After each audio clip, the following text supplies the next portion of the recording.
Hello friend, अशा टाईपचे example आले तुम्हाला तर कशारित्या सॉल्व करायचे ते तुम्हाला शिकवणार आहे मित्रांनो. पाहू शकता तुम्हाला अशा टाईपचं एक्झाम्पल आल्यानंतर कसं सॉल्व करायचं एक्झाम्पल पाहणार आहेत. पण पहिले फर्स्ट तुम्हाला आपण ओके पाहू शकता ते एक्झाम्पल 3 डिवाइड बाय 3 हे तीन ठिकाणी काय दिसतंय तुम्हाला डिवाइड बाय. ओके बोर्ड मास प्रमाणे तुम्हाला एक गोष्ट माहिती पहिले काय करायचं ब्रॅकेट त्यानंतर डिव्हिजन. पण इथं ॲक्च्युली काय दिलेलं आहे की सर्व ठिकाणी डिव्हिजन दिलेलं आहे.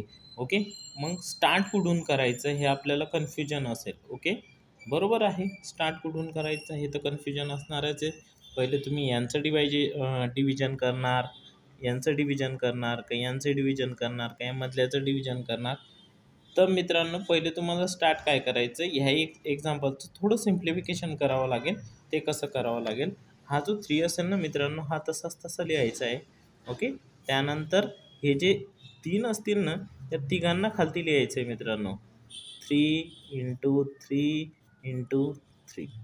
ओके याच्यामध्ये 3च्या व्यतिरिक्त दुसरे पण काहीतरी असेल ना मित्रांनो ते पण अशाच टाईपने सॉल्व करायचे तुम्हाला. ओके हे लिहिलं गेलं. त्यानंतर पुढे येणार आहे मित्रांनो हा जो 3 × 3 × 3 यांचं मल्टिप्लिकेशन करायचं. करा मल्टिप्लिकेशन. 3 6 9 9 × 3 किती येईल मित्रांनो 27. ओके इथे येईल 3/27.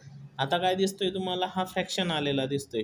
ओके पण हे कसं सॉल्व होईल, हा सॉल्व होतोय बरोबर. ओके इथं डिव्हिजन होणार आहे 3 आणि इथं 9 3×9 = 27. ओके तर फायनल आन्सर असणार आहे 1/9. Okay thank you friends. अशा प्रकारे नवनवीन व्हिडिओ पाहण्यासाठी आमच्या चॅनलला सबस्क्राईब करा मित्रांनो. धन्यवाद.